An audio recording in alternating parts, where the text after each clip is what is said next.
Why aren't you negotiating? There's nothing for us to negotiate. The House has done its job. The House Republicans right now are working hard in their districts all around the country. They're meeting their constituents' needs. They're going and explaining and providing the answers, and they're trying to help them navigate through this madness. There's nothing for us to negotiate or to debate right now, because the House already did that. The House did its job. We passed our bill. We did the job to keep the government open, and now it's on the Senate Democrats.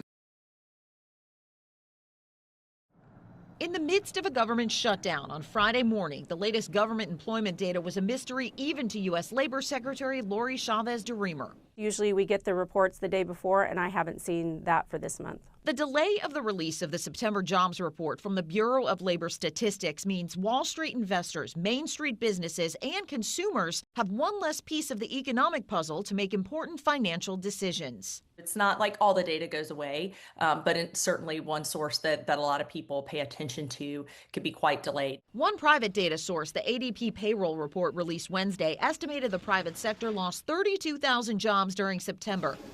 With healthcare and education adding jobs, most other sectors slumping, and small businesses with fewer than 50 employees shedding more jobs than larger companies. There's been this wait and see from employers in terms of whether they're going to hire. We've seen a number of employers, for other reasons, decide that they are going to contract their workforces, and so we're seeing those announcements as well. If a shutdown drags on and continues to stall the release of future economic reports, the Federal Reserve could be without key data when they meet for their next move on interest rates at the end of the month.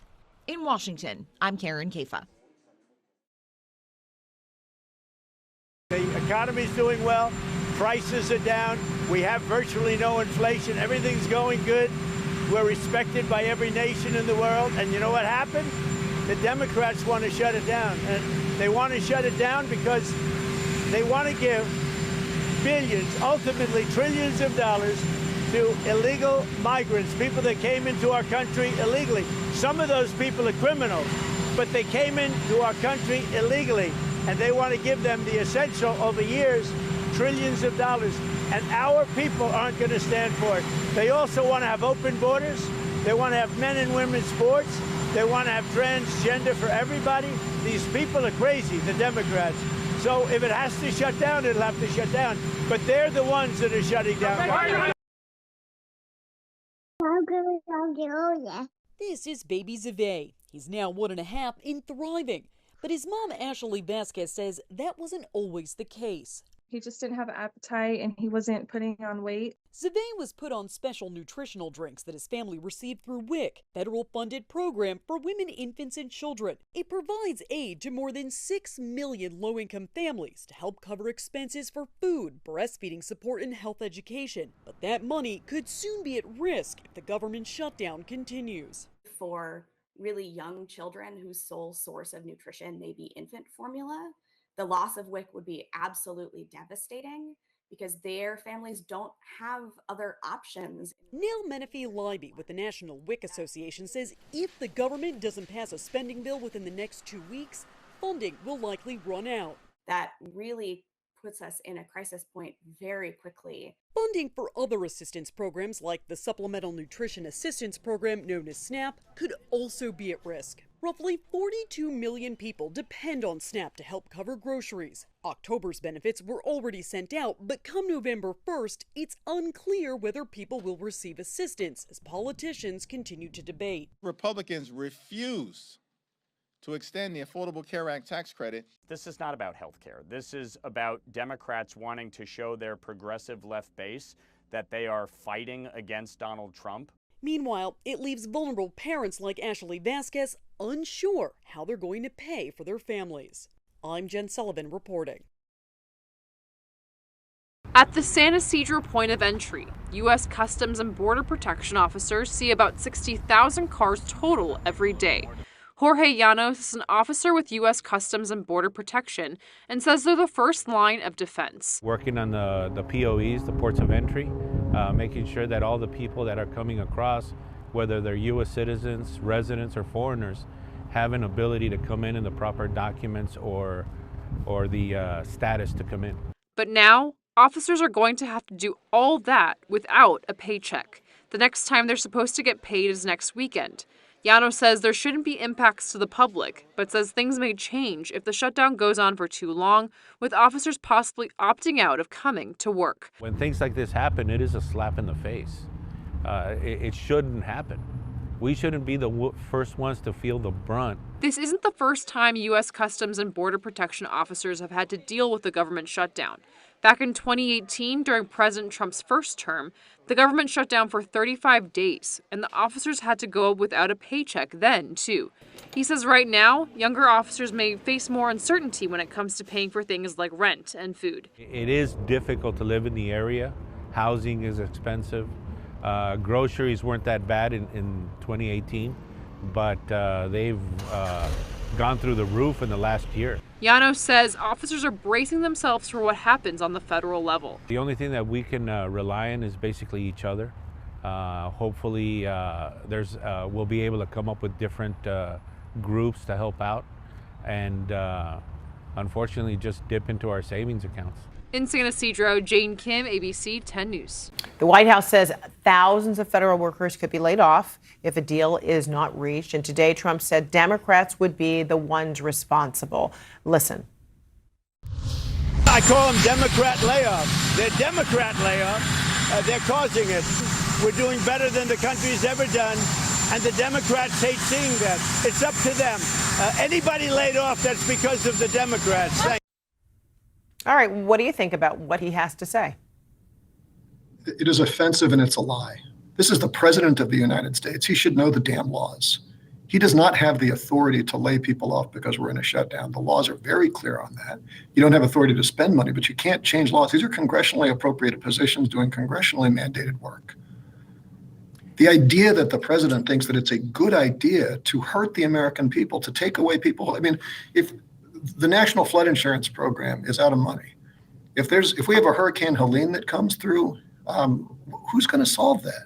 The EPA has no disaster people on it, and he's going to fire these people? That's not presidential. It is shameful. It is thin-skinned. It is anti-American, and it's frankly evil. Democrats, unfortunately, are continuing to play political games, and we are now in day 6 of the Democrat federal government shutdown. Millions of American federal workers are under enormous financial stress as a result, wondering how they will pay their bills and take care of their families. If the Democrats do not vote to open the government tonight, federal workers will not receive their next full paycheck. Additionally, the special supplemental nutrition program for women, infants, and children will run out of federal money very soon. This program provides vouchers to buy infant formula, fresh fruits and vegetables, and other healthy foods for low-income families. It can be easily fully funded if Democrats simply vote tonight to reopen the government. Also, our incredible military service members who risk their lives to preserve and defend our country are now working without pay and will miss their next paychecks if this Democrat shutdown does not end tonight. The Republican-backed clean and nonpartisan funding bill fully funds this important food aid program, gets our troops paid, and reopens the government. So all of this begs the question, what is the Democrat ongoing shutdown truly about? The sad truth, we believe, is that the Democrats intentionally shut down the government and are inflicting this pain on American citizens to try and demand free health care for illegal aliens. Of course, this is an indefensible and truly radical policy to be in favor of, let alone to use as the primary reason to shut down the United States government. So the Democrats and their allies are desperately lying about their true motivations. We have to set the record straight with the facts so the American people understand what's really at play here. House Republicans passed a clean and nonpartisan funding bill to keep the government open and ensure our troops and other hardworking Americans are paid. Every single House Democrat except one voted against this clean and nonpartisan funding bill. Senate Republicans have subsequently tried to pass this same clean funding bill 4 separate times, and they will do so again tonight, to fully pass it to be sent to the president's desk for signature. And the president is ready to sign this bill to reopen the government as soon as it is sent to his desk. Yet every single Senate Democrat except 3 have voted against this clean and nonpartisan funding bill. The Democrats' current position is that the only way the American government can reopen is if illegal aliens can get free health care. Don't take my word for it, just look at what's inside of the Democrats' proposal to reopen the government. Their funding proposal would result in nearly $200 billion spent on health care for illegal aliens and other non-citizens over the next decade.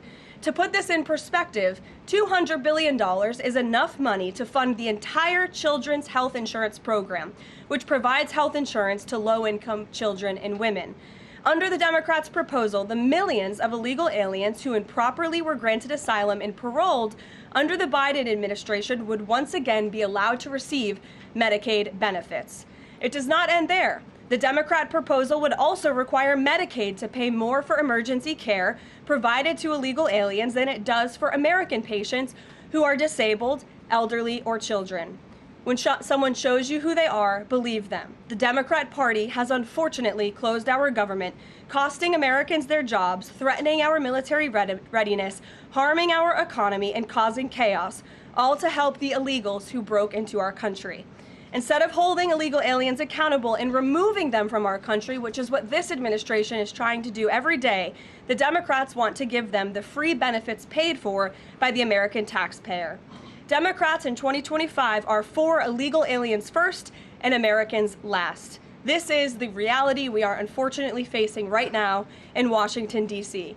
President Trump and Republicans will not give in to these radical demands. The president and Republicans have a sacred responsibility to serve and protect the interests of their constituents, the American people.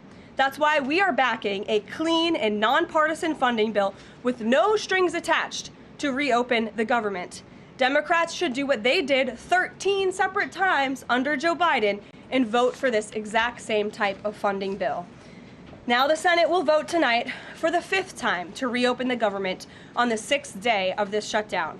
All we need are an additional 5 Democrat senators to end this madness and vote for the clean funding bill to reopen the government. If you are an American watching at home right now, call your Democrat senators and tell them to do the right thing and end this shutdown. Back to Capitol Hill to try passing a bill to end the government shutdown. And thanks for joining us. You are watching the National News Desk, America's News Now.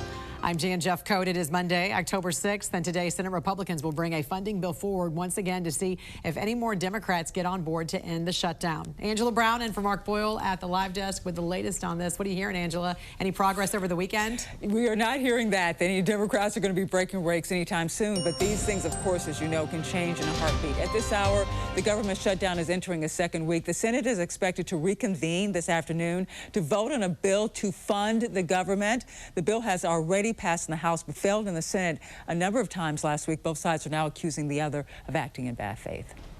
The reason the government is closed is because Chuck Schumer and 43 of his Democrat colleagues in the Senate have decided now to vote multiple times to keep the government closed. Well, unfortunately, Republicans are lying because they're losing in the court of public opinion as it relates to what's going on right now.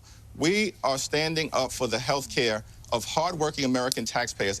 Well, the holdup with Democrats in Congress is health care and making sure health care insurance subsidies continue. We'll see if there are any changes this week when it comes to that issue. Meantime, the Trump administration says it will move forward with mass firings and also layoffs as President Trump decides negotiations with Democrats are at a standstill.